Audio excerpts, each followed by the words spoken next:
Nails working loose and causing popping sounds in your walls or floors can drive anyone nuts and might mean some bigger issues if you don't catch them early. Okay, so first off, if you're hearing those annoying pops, start by checking the area for any visible nail heads sticking out or loose boards. You can tap around gently with a hammer to see if anything feels wobbly or uneven.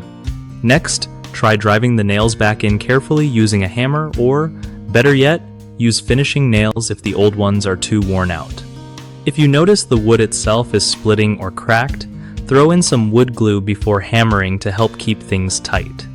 Another smart move is to add some screws alongside nails because screws hold way better and stop movement that causes noise. Don't forget to check humidity levels. Wood expands and contracts when it gets too wet or dry, which can loosen nails. Using a dehumidifier or keeping the space ventilated can help maintain steady moisture and avoid this problem.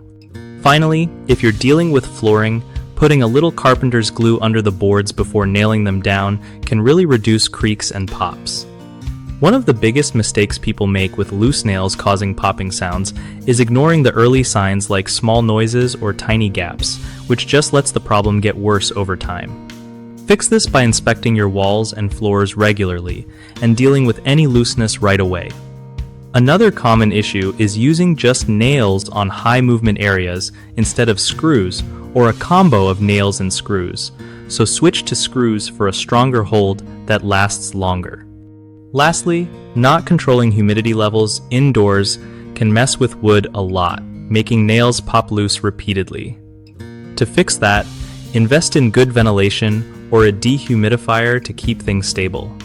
BigHomeProjects.com is a great spot for homeowners who want to find reliable local contractors without all the stress. It also helps contractors get matched with people who need their skills, making the whole process smooth and trustworthy.